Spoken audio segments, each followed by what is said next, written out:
Mami Junisha Pacquiao buot ng iparetiro sa boxing ang anak nga si Senador Manny Pacquiao sa boxing human mapildi kang Cuban boxer Yordenis Ugas.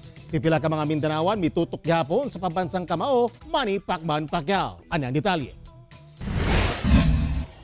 Sa midsayap Cotabato, namingaw ang kadalanan adlong Domingo kay kadaghanan mitutok sa away ni Manny Pacquiao batok sa Cuban boxer nga si Yordenis Ugas. Gani kining gatusan ka mga pedicab driver mihunong una sa pagpamasada aron motanaw sa away sa Pambansang Kamao.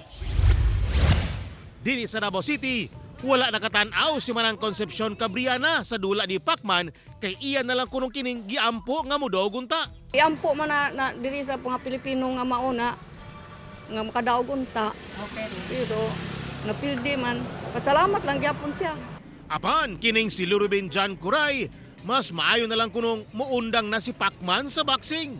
Siguro time na para mag-retire siya kay medyo tigulang na po din. Focus na lang siya sa yung goal nga pag-run or unsa ba.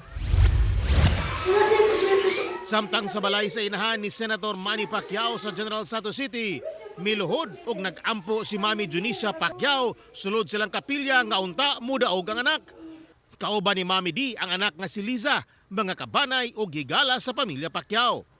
Wala na mitanaw si Mami D sa away sa anak kay padayon na lang kini sa pagampo. Diyang napildi ang anak, buot sa inahan nga magretiro na kini sa boxing. Di ba napildi si katatlo sa bunson?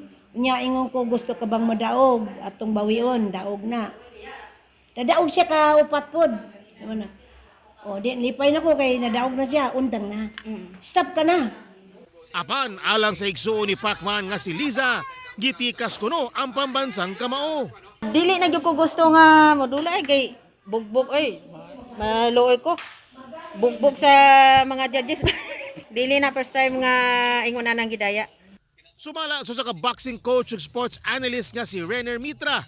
Bisan paspas kuno ang footwork ni Pacman, benta kuno si Ugas tungod sa mas taas ang barog nini ug taas ang mga kamot kumpara sa Pambansang Kamao. He made use his reach, okay, yung reach niya. Okay, yung reach niya, since mas matangkad siya kay Manny Pacquiao, ginamit niya, nag-jab siya, and then pagka nakaka-open, he's throwing his right hook at tumatama naman successfully kay Manny Pacquiao. Ako si Teco Campo para sa One Mindanao.